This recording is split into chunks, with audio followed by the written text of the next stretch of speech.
Hello friends, NEET 2015 kinematics का जो question आप अपनी स्क्रीन पर देख रहे हैं, इसको अगर आप मेरी तरह एक्यूरेसी के साथ सॉल्व करना चाहते हैं और ये जानना चाहते हैं कि मेरा कौन सा फ्रेमवर्क इसके पीछे है, तो देखिए, सबसे पहली बात ये है कि क्वेश्चन करने के लिए आपको उसका फंडामेंटल पता होना चाहिए कि फंडा क्या लगेगा।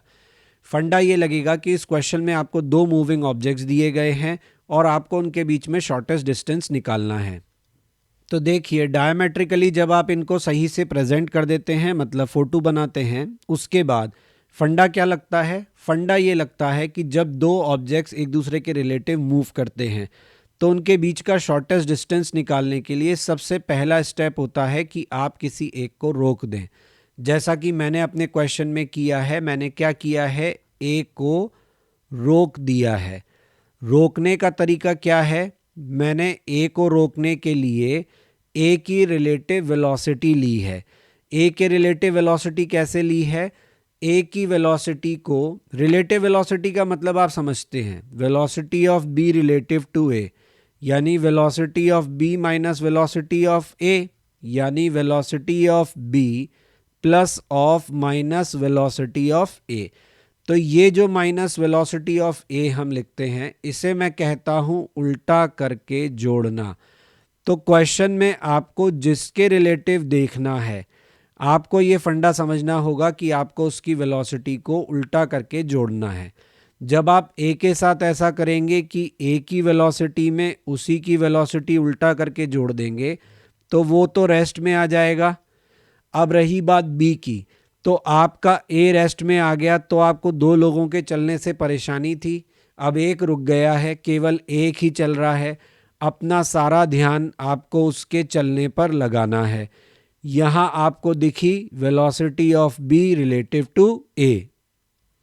दूसरी स्टेप क्या होती है कि जब आपने एक के रिलेटिव रोक दिया और दूसरे का रिलेटिव पाथ भी ड्रॉ कर दिया, तो अब अगली स्टेप होती है कि आपको वो टाइम निकालना है जब ये शॉर्टेस्ट डिस्टेंस पर होंगे।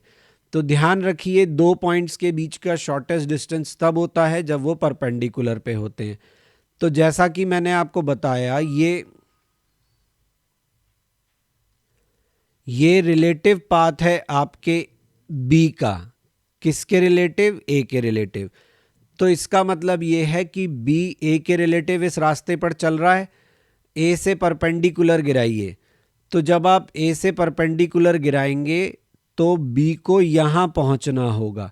अगर बी यहां पहुंचता है तो ए और बी के बीच का डिस्टेंस परपेंडिकुलर हो गया, और परपेंडिकुलर डिस्टेंस का मतलब इस वक्त इनके बीच का डिस्टेंस शॉर्टेस्ट है। ऐसा करने के लिए आपके बी को कितना चलना पड़ा? एक्स डिस्टेंस चलना पड़ा। यानी बी ने टी इक्वल टू 0 पे यहां से चलना शुरू किया और वो टाइम टी पर यहां पहुंचा। जब वो यहां पहुंचा तो वो बी जो है वो ए से किस पर आ गया? परपेंडिकुलर डिस्टेंस पर आ गया। परपेंडिकुलर डिस्टेंस पे आ गया, यानी कौन सी कंडीशन हो गई?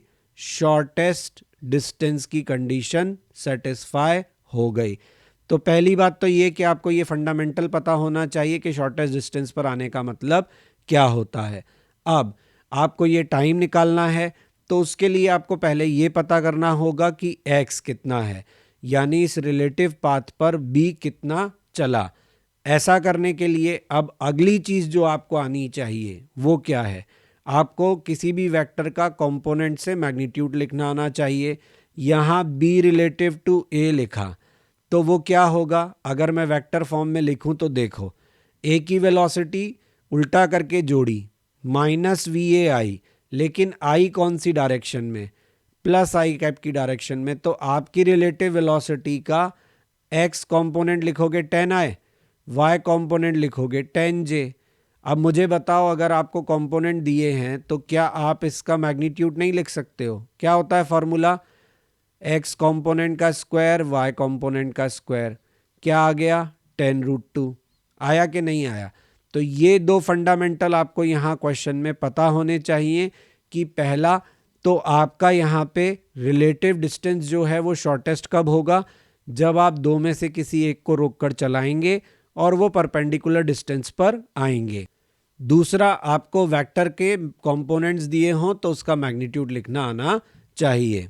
अब इसके अलावा अगर आप फुल सोल्यूशन देखना चाहते हैं, दूसरे हिंट रिलेटेड वीडियोस देखना चाहते हैं, कंसेप्ट रिलेटेड वीडियोस देखना चाहते हैं, तो आप मेरे चैनल क्वेश्चन नहीं बनता पर देख सकते हैं।